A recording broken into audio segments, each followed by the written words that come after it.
وَلْتَكُن مِّنكُمْ أُمَّةٌ يَدْعُونَ إِلَى الْخَيْرِ وَيَأْمُرُونَ بِالْمَعْرُوفِ وَيَنْهَوْنَ عَنِ الْمُنكَرِ وَأُولَٰئِكَ هُمُ الْمُفْلِحُونَ. إن الحمد لله نحمده ونستعينه ونستغفره ونعوذ بالله من شرور أنفسنا ومن سيئات أعمالنا من يهده الله فلا مضل له ومن يضلل فلا هادي له وأشهد أن لا إله إلا الله وحده لا شريك له وأشهد أن محمدا عبده ورسوله أما بعد فإن خير الحديث كتاب الله وخير الهدي هدي محمد صلى الله عليه وسلم وشر الأمور محدثاتها وكل محدثة بدعة وكل بدعة ضلالة وكل ضلالة في النار. فقد قال الله تبارك وتعالى في محكم تنزيله بعد أعوذ بالله السميع العليم من الشيطان الرجيم بسم الله الرحمن الرحيم وَلَقَدْ خَلَقْنَا الْإِنسَانَ وَنَعْلَمُ مَا تُوَسْوِسُ بِهِ نَفْسُهُ وَنَحْنُ أَقْرَبُ إِلَيْهِ مِنْ حَبْلِ الْوَرِيدِ إِذْ يَتَلَقَّى الْمُتَلَقِّيَانِ عَنِ الْيَمِينِ وَعَنِ الشِّمَالِ قَعِيدٌ مَا يَلْفِظُ مِنْ قَوْلٍ إِلَّا لَدَيْهِ رَقِيبٌ عَتِيدٌ وَجَاءَتْ سَكْرَةُ الْمَوْتِ بِالْحَقِّ ذَلِكَ مَا كُنْتَ مِنْهُ تَحِيدُ وَنُفِخَ فِي الصُّورِ ذَلِكَ يَوْمُ الْوَعِيدِ وجاءت كل نفس معها سائق وشهيد لقد كنت في غفلة من هذا فكشفنا عنك غطاءك فبصرك اليوم حديد وقال قرينه هذا ما لدي عتيد ألقيا في جهنم كل كفار عنيد مناع للخير معتد مريد الذي جعل مع الله إلها آخر فألقياه في العذاب الشديد قال قرينه ربنا ما أطغيته ولكن كان في ضلال بعيد قال لا تختصموا لدي وقد قدمت إليكم بالوعيد ما يبدل القول لدي وما أنا بظلام للعبيد. وقال الله تبارك وتعالى في مقام آخر لله ملك السماوات والأرض يخلق ما يشاء يهب لمن يشاء إناثا ويهب لمن يشاء الذكور أو يزوجهم ذكرانا وإناثا ويجعل من يشاء أقيما إنه عليم قدير. محترم حاضرین، دوستو، بزرگوں اور ساتھیوں، پردہ نشین خواتین اسلام، ہر قسم کی تعریف، حمد و ثنا، کبریائی، پاکیزگی اور بڑائی تمام مخلوقات کی بندگی کا اکیلا مستحق اللہ رب العالمین کے لیے لائق و سزاوار ہے. وہی پروردگار عالم ہے، اسی نے ہمیں، آپ کو اور ساری کائنات کو تخلیق بخشی ہے. اللہ رب العالمین کی بادشاہت سے دنیا کا کوئی کونا بھی الگ نہیں. اللہ رب العالمین اکیلا ہے اور تنہا ساری دنیا کی نگرانی ہر آن، ہر لمحہ اور ہر گھڑی فرما رہا ہے.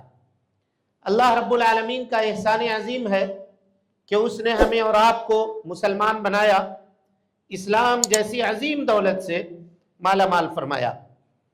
اللہ رب العالمین نے اپنے پیغام کو، اپنی تعلیم کو ساری انسانیت کے لیے عام فرمایا ہے، اور اس کام کو پائے تکمیل تک پہنچانے کے لیے اللہ رب العالمین نے ہر دور میں انبیاء کرام کو بھیجنے کا سلسلہ بھی جاری فرمایا تھا.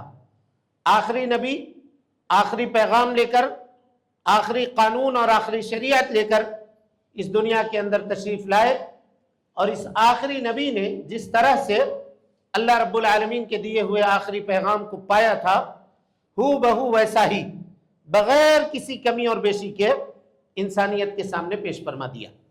اور اس سے بھی آگے بڑھ کر کے آپ صلی اللہ علیہ وسلم نے اپنی نبوت کی 23 سالہ زندگی میں رات اور دن کی گھڑیوں کے اندر اللہ رب العالمین کے دیے ہوئے آخری پیغام کو عملی طور پر برت کر سارے جہان والوں کے لیے قیامت تک کے لیے بطور نمونہ چھوڑ دیا۔ درود و سلام ہو اشرف المخلوقات میں سب سے افضل، قیامت کے دن کے سردار جناب محمد رسول اللہ صلی اللہ علیہ وسلم پر۔ اللہم صلی علی محمد وعلی آل محمد کما صلیت علی ابراہیم وعلی آل ابراہیم انک حمید مجید۔ اللہم بارک علی محمد وعلی آل محمد کما بارکت علی ابراہیم وعلی آل ابراہیم انک حمید مجید۔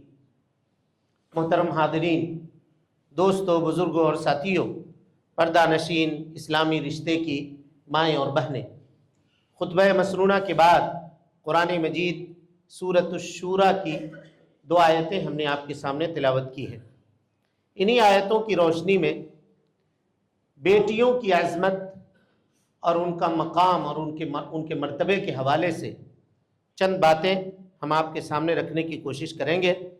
اللہ رب العالمین سے اس دعا کے ساتھ کہ اللہ تعالی ہمیں کہنے سے زیادہ اور آپ کو سننے سے زیادہ ہم دونوں کو اس کے اوپر عمل کرنے کی توفیق نصیب فرمائے۔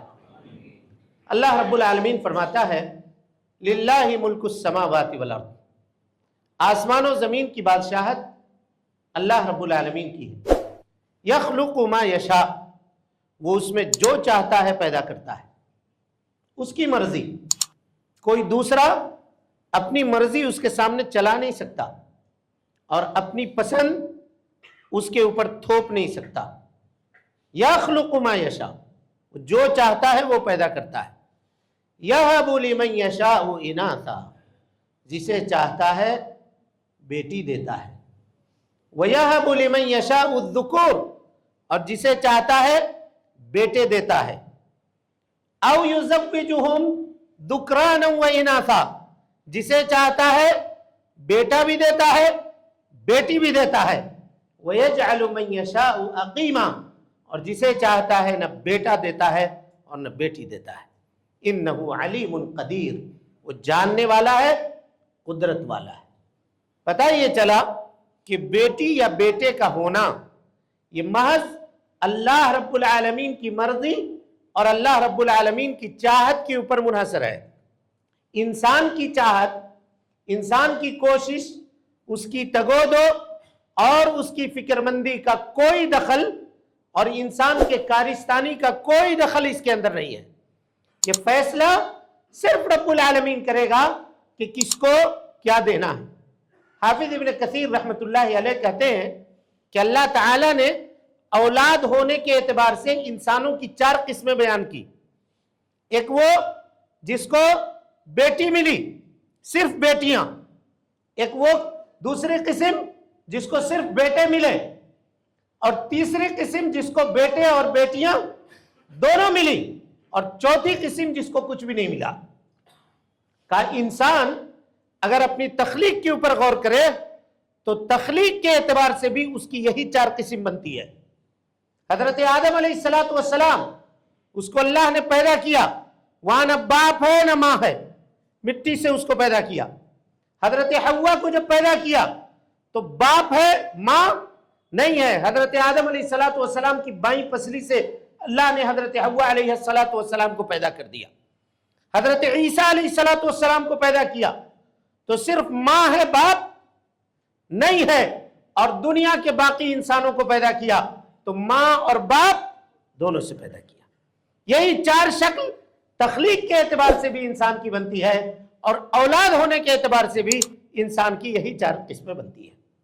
محترم سامعین، اس عنوان کو منتخب کرنے کی جو وجہ ہے وہ وجہ یہ ہے کہ سماج اور معاشرے کے اندر، میں یہ نہیں کہتا کہ سارے گھرانے، چند گھرانے یا بیشتر گھرانے ایسے ہیں جو آج بھی بیٹیوں کو اپنے لیے بوجھ سمجھتے ہیں، اور اس کا اظہار وہ بسا اوقات اپنے گفتگو میں، اپنی دیگر معاملات کے اندر کیا کرتے ہیں۔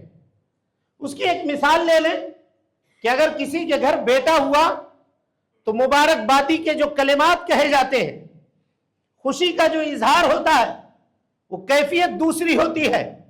اور اگر کسی کو اللہ نے بیٹی عطا کر دی تو یوں لگتا ہے کہ کوئی مصیبت اس کے گھر میں نازل ہوئی ہے اور اس مصیبت سے وہ تسلی چاہتا ہے کہ اللہ کو جو منظور تھا وہ ہو گیا، اللہ نے جو دینا چاہا تھا وہ دے دیا، ہمیں اللہ کے فیصلے سے راضی ہیں، مجھے اللہ رب العالمین کے فیصلے پہ کوئی اعتراض نہیں ہے۔ اس طرح کی باتیں وہ کرتا ہے گویا کہ وہ اپنے آپ کو تسلی اور تشفی کے کلمات کہہ رہا ہو۔ اور یہ وجہ اس کی کیا ہے کہ انسان بیٹوں کو یہ سمجھتا ہے کہ یہ طاقتور ہیں، آگے چل کر کے یہ ہماری نسل کو باقی رکھیں گے، کاروبار کو تقویت عطا کریں گے، مال و دولت کے لانے کا سہارا بنیں گے، اور جب ہم بوڑھے ہو جائیں گے تو ہمارے بڑھاپے کی یہ لاٹھی ہوں گے۔ یہ سمجھ کر کے انسان بیٹیوں کے مقابلے میں بیٹوں سے زیادہ محبت کرتا ہے، اور جبکہ بیٹیوں کو یہ سمجھتا ہے، اور خاص کر کے اس سماج میں جس میں ہم اور آپ رہتے ہیں، کہ اب اس کی پرورش و پرداخت ٹینشن، بڑی ہو جائے تو شادی بیاہ کرنا ٹینشن، اس کو بیاہنے کے لیے بڑا روپیہ خرچہ کرنا پڑے گا، بیٹے سے ڈیمانڈ کر کے پیسہ لے کر آئیں گے اس کے سسرال والوں سے، اور جبکہ اس کی شادی میں ہم کو اپنی تجوری خالی کرنی پڑے گی۔ ظالم سماج کے پنجوں کے زہریلے پنجوں کے بارے میں جب وہ سوچتا ہے تو ایک باپ کا دل دہل جاتا ہے، ایک باپ کا دل دہل جاتا ہے اور وہ کانپ اٹھتا ہے۔ یہی وجہ ہے کہ اس معاشرے اور سماج میں بھی بیٹیوں کے ساتھ یہ دوہرا سلوک آج کے اس دور کے اندر بھی جاری ہے، اور لوگ ایسا کر رہے ہیں۔ میرے بھائیوں، دوستوں، بزرگوں اور ساتھیوں، بیٹی اگر بیٹا یہ اللہ رب العالمین کی نعمت ہے تو بیٹیاں یہ رب العالمین کی رحمت ہیں۔ اور آپ جان لیجئے امام احمد ابن حنبل رحمت اللہ علیہ کہا کرتے تھے کہ بیٹیاں والے یہ انبیاء تھے، انبیاء کو اللہ رب العالمین نے بیٹیاں زیادہ دی تھی بیٹوں کے مقابلے میں۔ خود پیارے مصطفیٰ جناب محمد رسول اللہ صلی اللہ علیہ وسلم کو آپ دیکھیے، ہاں 3 بیٹے آپ کو ہوئے، لیکن تینوں بیٹے ماں کی گود کی عمر کے اندر ہی انتقال کر گئے۔ آپ کی بیٹیاں زندہ رہیں اور اس دواجی زندگی سے منسلک ہوئی۔ نبی صلی اللہ علیہ وسلم نے ان کا نکاح کروایا، اور آپ صلی اللہ علیہ وسلم ان کے ساتھ کس طرح سے زندگی گزارتے تھے اور کیسی مثالیں آپ صلی اللہ علیہ وسلم نے قائم کی ہیں، اس کی باتیں ہم آپ کے سامنے لائیں گے انشاءاللہ، اور اس خطبے میں اس کی ہم وضاحت کریں گے۔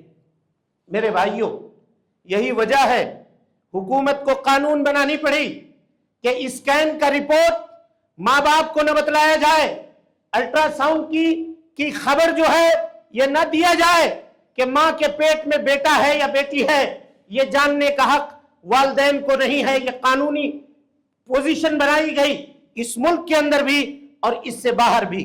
کہا کیوں؟ کیونکہ انسان اب ڈیولپ کر چکا ہے۔ پہلے زمانے میں، زمانے جاہلیت میں، لوگ اپنے بچیوں کو پیدا ہونے کے بعد چونکہ وہ جانتے تھے اس لیے وہ اس کو زندہ درگور کر دیتے تھے، اور آج ترقی یافتہ سماج ماں کے پیٹ کے اندر ہی ایک بچی کا گلا گھونٹ دیتا ہے اور اس کو مار دیتا ہے۔ اللہ رب العالمین نے اس معاملے کو قرآن مجید کے اندر بیان کیا، کہا کہ قیامت میں جہاں بہت ساری چیزیں ہوں گی وہاں ایک معاملہ یہ بھی ہوگا، وَإِذِ الْمَوْءُودَةُ سُئِلَتْ، کہ اس بیٹی کو لایا جائے گا اور کہا جائے گا بِأَيِّ ذَنبٍ قُتِلَتْ، تمہارے باپ نے، تمہارا کیا جرم تھا اے معصوم بچی، یہ بتلاؤ کہ تمہارے باپ نے تمہیں قتل کر دیا تھا، تمہارے باپ نے تمہیں مار دیا تھا۔ قتل کرنے کی یہ بات ماں کے پیٹ کے اندر بھی ہے اور دنیا کے اندر آنے کے بعد بھی ہے۔ اگر انسان اس کو قتل کرتا ہے، اس کو مارتا ہے، تو کل قیامت کے دن اللہ رب العالمین کے سامنے اس کی گردن نہیں بچ سکے گی، اور اس کو جواب دینا پڑے گا کہ کس جرم میں اس نے اپنی اس بچی کو مارا تھا اور اس بچی کو اس نے فنا کیا تھا اور قتل کیا تھا۔ اسلام جب آیا میرے بھائیوں، زمانہ جاہلیت میں لوگ بیٹیوں کو بیکار سمجھا کرتے تھے، عار اور شرم کی بات سمجھا کرتے تھے۔ قرآن مجید نے نقشہ کھینچا ہے، وَإِذَا بُشِّرَ أَحَدُهُم بِالْأُنثىٰ، جب ان میں سے کسی کو یہ بشارت دی جاتی، اللہ اکبر، بیٹیوں کی پیدائش کو رب العالمین نے بشارت سے تعبیر کی ہے۔ بشارت، خوشخبری جب دی جاتی تھی کہ اللہ نے تمہارے گھر میں بیٹی دی ہے، تم کو بیٹی کی نعمت سے نوازا ہے، بیٹی جیسی رحمت یہ تمہارے گھر میں اتری ہے، جب یہ خوشخبری اسے دی جاتی تھی ظل وجہہ مسودا وہو کظیم، غصے کے مارے اور رنج کے مارے، غم کے مارے اس کا چہرہ سیاہ پڑ جاتا تھا۔ یتوارا من القوم من سوء ما بشر بہ، جو خوشخبری اسے دی گئی تھی اس کو وہ اتنا برا سمجھتا تھا کہ قوم کے سامنے جانے سے بھی ڈرتا تھا، اپنی چہرے کو چھپا کر کے پھرتا تھا، اور یہ سوچتا تھا ایمسکہ علی ہون، کیا ذلت و رسوائی کو برداشت کرتے ہوئے اس بچی کی پرورش و پرداخت کرے، ام یدسہ فی التراب، یا اس کو مٹی کے حوالے کر دے۔ قرآن کہتا ہے الا ساء ما یحکمون، کتنا برا فیصلہ تم کیا کرتے تھے، کیسا فیصلہ تھا تمہارا یہ، اور کس طرح کے فیصلے تم لیا کرتے تھے، کتنا گھناؤنا اور کتنا گھٹیا فیصلہ تم کیا کرتے تھے۔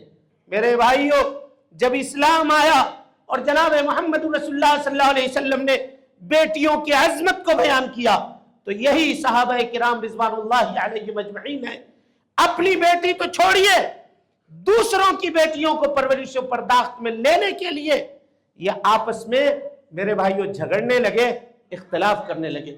عمرۃ القضاء کا واقعہ ہے، نبی صلی اللہ علیہ وسلم عمرہ سے فارغ ہو گئے، اب مکہ سے مدینہ روانہ ہونے کی تیاری کر رہے ہیں۔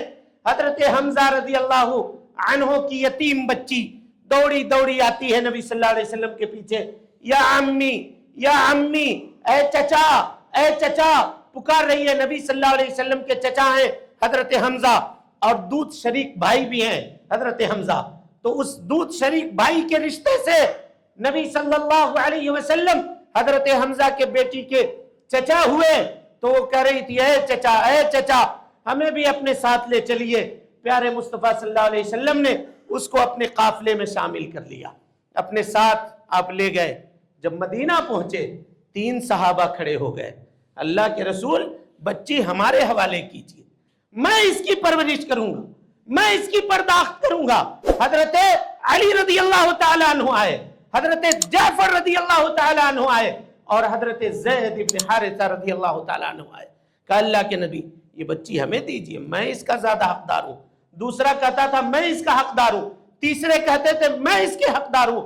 نبی صلی اللہ علیہ وسلم نے کہا نہیں، اس کے حقدار حضرت جعفر رضی اللہ تعالیٰ عنہ ہیں، کیونکہ ان کی خالہ، اس بچی کی خالہ حضرت جعفر کی جوزیت میں ہیں، اور خالہ یہ ماں کے مقام اور مرتبے میں ہوتی ہے، اسی لیے نبی صلی اللہ علیہ وسلم نے حضرت جعفر کے حوالے کر دیا اس بچی کو۔ دیکھا آپ نے، بچی کی پرورش و پرداخت کرنے کے لیے اپنی نہیں بلکہ دوسرے کے بچیوں کو پرورش و پرداخت کرنے کے لیے صحابہ کرام رضوان اللہ علیہم اجمعین کس طرح سے اپنے آپ کو پیش کر رہے ہوں۔ اور کیوں نہ ہو کہ جن کے بارے میں نبی نے کہا تھا کہ جسے اللہ نے 3 بیٹیاں دی ہیں، تینوں کی پرورش و پرداخت کرتا ہے، کُنَّا لَهُ حِجَابًا مِّنَ النَّارِ، محمد رسول اللہ صلی اللہ علیہ وسلم اس بات کی گارنٹی دیتے ہیں کہ یہ تینوں بچیاں جہنم سے اس کے لیے آڑ بن جائیں گی۔ 2 بچیاں، کہا 2 بچیاں بھی، اور اہل علم نے لکھا ہے کہ اگر کسی کو 1 بچی بھی ہو اور وہ اس کی پرورش و پرداخت کرتا ہے، اس کو صحیح تعلیم دیتا ہے، صحیح ادب دیتا ہے، صحیح دین سکھاتا ہے، اس کے عزت و آبرو کی حفاظت کرتا ہے، تو کل قیامت کے دن وہ بچی اس کے جنت میں داخلے کا سبب بھی بنے گی، اور جنت میں اس کے بلندی درجات کا بھی سبب بنے گی۔ فرمایا جناب محمد رسول اللہ صلی اللہ علیہ وسلم نے، میں اور بچیوں کی پرورش و پرداخت کرنے والا باپ جنت الفردوس میں اس طرح سے ہوں گے کہ جیسے ان دونوں انگلیوں کے درمیان کوئی تیسری انگلی نہیں ہے، میرے اور لڑکی کے باپ کے درمیان کوئی دوسرا آدمی نہیں ہوگا۔ یہ کتنا بڑا مقام ہے، یہ کتنا بڑا مرتبہ ہے۔ اس مقام اور مرتبے کو سننے کے بعد صحابہ کرام نے زمانہ جاہلیت میں جو معاملہ کیا تھا وہ سب توبہ کرنے کے لیے بھاگنے لگے۔ لوگ آئے نبی صلی اللہ علیہ وسلم کے پاس، ایک صحابی کا واقعہ بیان کرتا ہوں، کھڑے ہوئے کہا یا رسول اللہ، اللہ نے مجھے 8 بیٹیاں عطا کی تھی، 8 بیٹیوں کی نعمت سے اللہ نے مجھے نوازا تھا اور سرفراز کیا تھا، میں نے اپنے انہی ہاتھوں سے اپنے 8 بچیوں کو زندہ دفن کر دیا ہے، 8 بچیوں کو زندہ درگور کر دیا ہے۔ کفارے کی صورت بتائیے توبہ کی راہ سجائیے، کیا کروں میں، اب کیا کروں؟ نبی صلی اللہ علیہ وسلم نے فرمایا 8 غلاموں کو آزاد کرو، یہ کفارہ ہے، 8 غلاموں کو آزاد کرو۔ کہا یا رسول اللہ جیب میں اتنی وسعت نہیں ہے، اتنا مال نہیں ہے، اتنی طاقت نہیں ہے کہ 8 غلاموں کو آزاد کروں، بڑا مہنگا ہے۔ کہا ایسا کرو پھر 8 اونٹوں کو اللہ رب العالمین کے راستے میں صدقہ کرو، اللہ کے راستے میں 8 اونٹوں کو صدقہ کرو، یہ تمہارے گناہوں کا کفارہ ہے۔ میرے بھائیوں، نبی صلی اللہ علیہ وسلم نے یہ سماج بنایا۔ آپ صلی اللہ علیہ وسلم کا معمول اپنی بیٹیوں کے ساتھ کیسا تھا؟ ام المومنین حضرت عائشہ صدیقہ رضی اللہ عنہا کہتی ہے کہ میں نے نبی سے مشابہت رکھنے والی آپ کی بیٹی حضرت فاطمہ رضی اللہ تعالی عنہا سے زیادہ کسی کو نہیں دیکھا۔ چلتی تھی نبی کی طرح، بولتی تھی نبی کی طرح، گفتگو نبی کی طرح کرتی تھی، اٹھتی تھی نبی کی طرح، بیٹھتی تھی نبی کی طرح، گویا نبی کی 2 کاپی تھی حضرت فاطمہ رضی اللہ عنہا۔ اور کیوں نہ ہو، نبی نے کیا کہا تھا؟ کہا تھا فاطمہ بضعۃ منی، لوگوں سن لو، فاطمہ میرے کلیجے کا ٹکڑا ہے، یریبنی ما ارابہا، جو چیز اسے تکلیف دیتی ہے وہ مجھے تکلیف دیتی ہے، جو چیز اسے بری لگتی ہے وہ چیز مجھے بری لگتی ہے۔ یہ اللہ کے نبی صلی اللہ علیہ وسلم نے حضرت فاطمہ کا مقام بتلایا۔ ام المومنین کہتی ہے نبی صلی اللہ علیہ وسلم اپنے گھر میں بیٹھے ہوئے ہوتے، فاطمہ کے آنے کی آہٹ سنتے، رضی اللہ عنہ کھڑے ہو جاتے، مرحباً بابنتی، خوش آمدید بیٹی، خوش آمدید، خوش آمدید۔ آج بھائیوں کو اپنے گھروں میں، بیٹی کے باپ کے گھر میں بیاہی گئی بیٹی کا وجود بھاری لگتا ہے۔ بھائی کہتے ہیں کہ کیوں آ گئی یہاں؟ اس کی بھابیاں کہتی ہیں کہ نندوں کو یہاں آنے کی کیا ضرورت ہے، تم اپنے سسرال میں رہو، تمہارا گھر وہ ہے، یہ تمہارا گھر نہیں ہے۔ میرے بھائیوں، جناب محمد رسول اللہ صلی اللہ علیہ وسلم اپنی بچی کے لیے کھڑے ہو جاتے۔ کسی کے لیے آپ کھڑے نہیں ہوتے، بلکہ کھڑا ہونے سے آپ نے منع کیا ہے، کہ لا تقوموا کما تقوم العاجم، تم اس طرح سے کسی کے استقبال کے لیے مت کھڑے ہونا جس طرح سے اجنبی لوگ اپنے سرداروں کے استقبال کے لیے کھڑے ہوتے ہیں۔ لیکن وہی نبی جب ان کی بچی ان کے گھر آتی تھی، اٹھ کے دوڑ کے دروازے پہ چلے جاتے، خود سے دروازہ کھولتے، پیشانی کا بوسہ دیتے، لے کر آتے، جہاں بیٹھے ہوتے اس جگہ پہ بیٹھا دیتے اور خود کنارے بیٹھ جاتے۔ یہ محبت تھی پیارے مصطفیٰ صلی اللہ علیہ وسلم کی حضرت فاطمہ رضی اللہ تعالی عنہا سے۔ اور حضرت فاطمہ رضی اللہ تعالی عنہا کا معاملہ کیا تھا؟ نبی کبھی ان کے گھر اگر چلے جاتے تو وہ بھی ایسا ہی کرتی جیسے ان کے والد ان کے ساتھ کیا کرتے تھے۔ خود آ جاتی ابا کے استقبال کے لیے، پیشانی کا بوسہ دیتی، ابا ابا کرتے لا کر کے ان کو بٹھاتی اور خود بغل میں آ کر کے بیٹھ جاتی۔ یہ معاملہ تھا ایک بیٹی کا۔ میرے بھائیوں، بیٹیوں سے محبت کی علامت اور نشانی نبی کی زندگی میں اگر دیکھنی ہو، اللہ اکبر، صحابی کہتے ہیں ایک روز پیارے مصطفیٰ نکلے عشاء کی نماز کے لیے، حجرے سے باہر آئے، کندھے کے اوپر ایک بچی سوار ہے، امامہ ہے، حضرت زینب کی بیٹی، ابو العاص ابن الربیع کی بیٹی، نبی صلی اللہ علیہ وسلم کی نواسی کو کندھے پہ بٹھائے ہوئے ہیں، مصلی پہ آ کے کھڑے ہو گئے۔ بلال نے اقامت کہہ دی، اللہ اکبر کہہ کے نماز شروع کر دی۔ بچی کندھے پہ بیٹھی ہوئی ہے، رکوع کرنے کا موقع آیا، اتار کر کے بازو میں بٹھا دیا، رکوع اور سجدہ کر لیا، بچی کو اٹھا کر کے اپنے کندھے کے اوپر رکھا، اور آپ صلی اللہ علیہ وسلم نے امت کی امامت، صحابہ کرام رضوان اللہ علیہم اجمعین کی امامت اس طرح سے کی ہے۔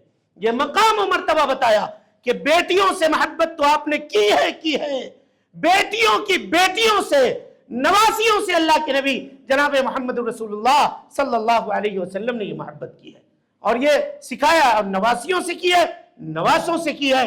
حضرت حسن و حسین سے آپ کس طرح سے محبت کیا کرتے تھے یا آپ سب جانتے ہوں گے۔ یہ باتیں ایسی نہیں ہے کہ کوئی ڈھکی چھپی بات ہے، لیکن میرے بھائیوں، برا ہو اس سماج کا جس سماج میں ہم جیتے ہیں، اس ہندوانہ رسم و رواج کا کہ جہاں ہمیں یہ سکھایا جاتا ہے کہ کنیاں دان کرنے کے لیے بیٹیاں ہیں، کہ اس کو جب ہم نے بیاہ دیا، اس کی جب ہم نے شادی کر دی، تو اب باپ کے گھر سے اس کے رشتے ختم ہو گئے۔ باپ جب تک زندہ ہوتے ہیں تب تک بیٹیوں کا معاملہ سسرال میں ہوتا ہے، لیکن بھائیوں اور بھوجائیوں کے ہاتھ میں جب زمام آتا ہے سسرال کا تو یکسر بیٹیاں نظر انداز کر دی جاتی ہیں۔ یاد رکھیے گا کہ آپ باپ ہیں، آپ ماں ہیں، آپ کی فکر جتنی آپ کے بیٹوں کو نہیں ہے یا آپ کی بیٹیوں کو ہوتی ہے، وہ ہوتی سسرال میں ہے، لیکن اس کا آدھا دل اس کے ماں باپ کے ساتھ جڑا ہوا ہوتا ہے۔ وہ سوچ رہی ہوتی ہے کہ میرے باپ کی سال میں ہے، میری ماں کی سال میں ہے، وہ اس گھر کو بھی بنا رہی ہوتی ہے، اپنے اس گھر کو بھی بنا رہی ہوتی ہے۔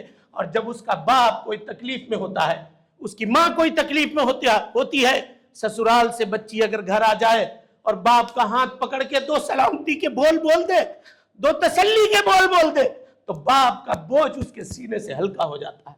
میرے بھائیوں، یہ چیزیں آپ کو بچوں میں نہیں ملیں گی۔ یہ دو نظری کیوں ہے سماج اور معاشرے کے اندر؟ یہ دو نظری کیوں ہے؟ یہ باتیں اس لیے کہہ رہا ہوں کہ ایک سوال آیا ہمارے پاس جس میں یہ کہا گیا ہے کہ میرے گھر والے کہہ رہے ہیں کہ اپنی بیوی کو طلاق دے دو کیونکہ اس سے تمہیں بیٹے نہیں ہیں۔ اس سماج میں ہم جی رہے ہیں کہ جہاں بیٹیوں کو اس وجہ سے طلاق دیا جائے گا کہ اس کے پاس بیٹے نہیں ہیں۔ بتائیے آپ کیا فائدہ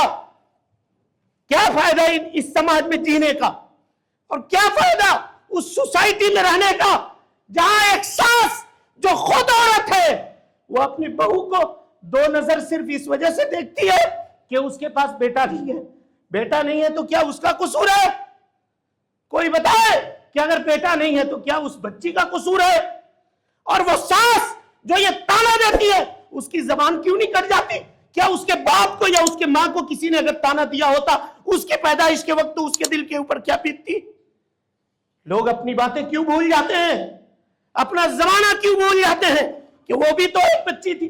اسی لیے کہا جاتا ہے کہ آج ایک عورت کا جتنا بڑا دشمن ہے کوئی دوسرا اتنا بڑا دشمن نہیں ہے، کوئی دوسرا اتنا بڑا دشمن نہیں ہے۔ اب سماج کے ہم اس کگار پہ آ کر کے کھڑے ہو گئے کہ ایک شوہر اپنی بیوی کو محض اس لیے چھوڑ دے گا کہ اس سے اس کو اولاد بیٹا نہیں ملا، تم بیٹا نہیں دے سکی، گھر میں 4 بہویں ہیں، اس کو کمتر نگاہ سے دیکھا جاتا ہے کہ اس نے بیٹا نہیں دیا ہے۔ بیٹا نہیں دیا تو اس کا قصور ہے، یہ لا کر کے دے آپ کو بیٹا۔ میرے بھائیوں، اس کو سمجھنے کی ضرورت ہے، اس کو جاننے کی ضرورت ہے، اس مقام اور مرتبے کو پہچاننے کی ضرورت ہے۔ ہم کہتے تو ہیں کہ ہم فلاں ہیں، لیکن شریعت کی چھاپ اب بھی ہماری زندگی کے اندر نہیں ہے۔ ہندوانہ رسم و رواج کے جکڑ میں ہم اس طرح سے بندھے ہوئے ہیں کہ آج بھی ہمارے دل بیٹیوں کے تعلق سے پاک اور صاف نہیں ہوئے ہیں۔ آج بھی ہم انہی جاہلیت کے زمانے کے اندر جی رہے ہیں۔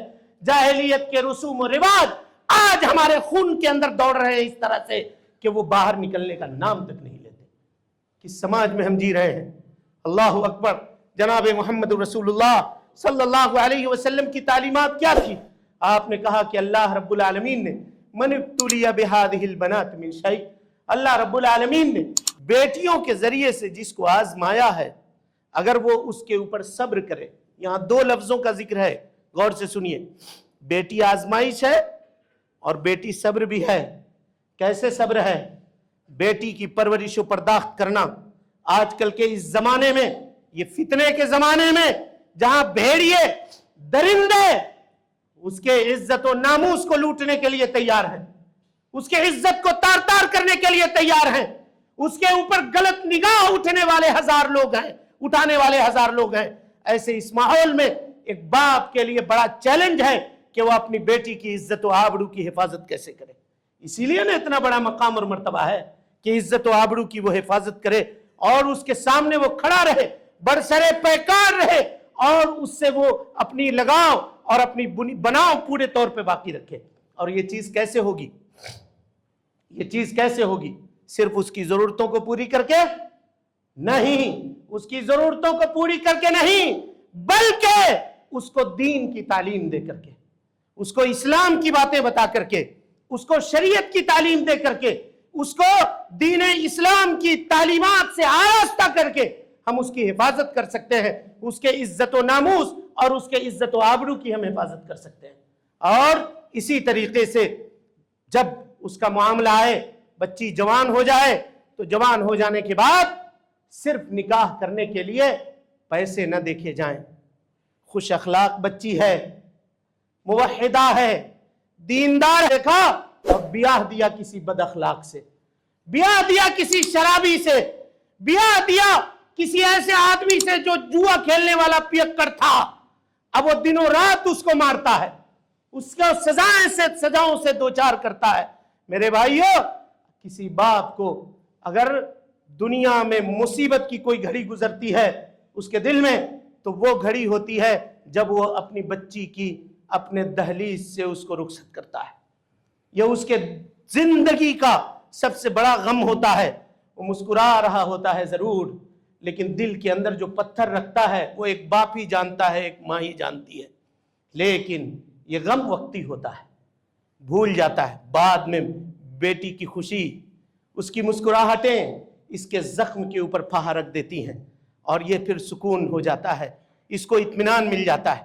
لیکن اگر اس بچی کی آنکھوں میں آنسو آ گئے، اس کے معاملات اس کے تقدیر سے اگر برے ہو گئے، تو پھر باپ کی زندگی اجیرن بن جاتی ہے، باپ کی زندگی اجیرن بن جاتی ہے۔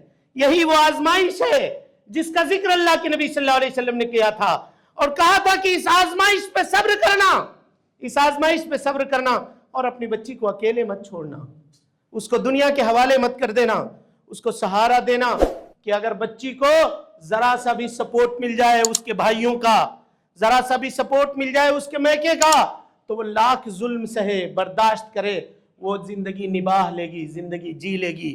لیکن ہم سمجھتے ہیں کہ اب تمہارا معاملہ تمہارا اب اس گھر میں کچھ بھی نہیں ہے، تم سب لے کر چلی گئی، اب یہ ہمارا گھر ہے۔ ایک پلیٹ کھانا تک دینے کے لیے لوگ اس کو ترساتے ہیں، اس کے باپ کے گھر میں اس کو خود اجنبی بنا دیا جاتا ہے، اور وہ خواتین جو دوسرے گھروں سے آئی ہوئی ہوتی ہیں وہ اس کے باپ کے گھر میں اس طرح قابض ہوتی ہیں، اور اس طرح ہوتی ہیں کہ وہ بچی خود اجنبی ہو جاتی ہے جہاں اس نے جنم لیا ہے، جہاں وہ پلی ہے، جہاں وہ بڑی ہے، جہاں کے در و دیوار میں اس کی آواز پیوست ہے، تم نے اسی گھر میں اس کو اجنبی کر دیا، محض اس وجہ سے کہ اس کا نکاح ہو گیا ہے۔ یہ کیسا ظلم ہے؟ یہ کون سے معاشرہ ہے جس کے اندر ہم اور آپ جی رہے ہیں؟ کہتے ہیں بیٹی دور ہی سہی، قریب مت بیاہ ہو کہ بار بار آئے گی کیوں، اس کو دور بیاہ دو کہ نظر سے دور ہو جائے۔ میرے بھائیو، یہ اسلامی تعلیمات نہیں ہے، یہ جاہلیت کے رسم و رواج ہے، یہ جاہلانہ تعلیمات ہیں۔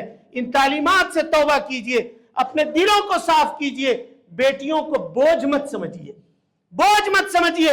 رشتے کی بات آئے، مالداری میں کمپرمائز کیجئے، دینداری میں کبھی کمپرمائز مت کیجئے۔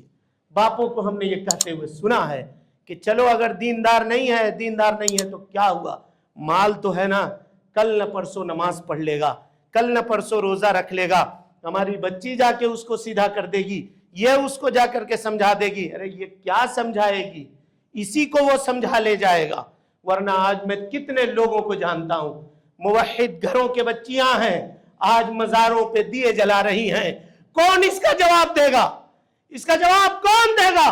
بچی توحید کے اوپر پیدا ہوئی، اس کے باپ نے اس کو مشرکوں کے حوالے کر دیا، صرف اس لیے کہ اس کے پاس مال تھا، صرف اس لیے کہ اس کے پاس دولت تھی، اور موحدین کے غریب رشتے کو صرف اس وجہ سے ٹھکرا دیا گیا کہ اس کے پاس مال نہیں تھا۔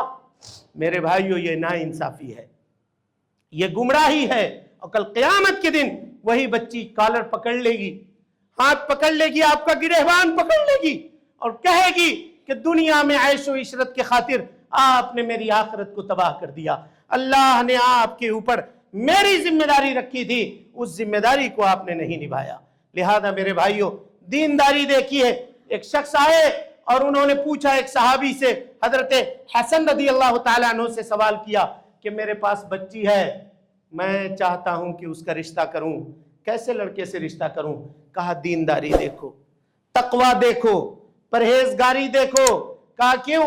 کہا اس لیے کہ جب وہ اس سے خوش ہوگا تو اس کی تکریم کرے گا، اس کو عزت و آبرو سے کے ساتھ اس کو رکھے گا، اور کہا جب اس سے ناراض ہوگا، جب کسی معاملے میں اس سے انبن ہو جائے گی، کوئی اور بات ہو جائے گی، تو ایسی صورت میں وہ اس کے اوپر ظلم نہیں کرے گا، کیونکہ اللہ کا خوف اس کے دل کے اندر ہے، اللہ کا خوف اس کے دل کے اندر ہے، وہ ظلم کرنے کی کوشش نہیں کرے گا یا اس کے اوپر ظلم و ستم نہیں ڈھائے گا۔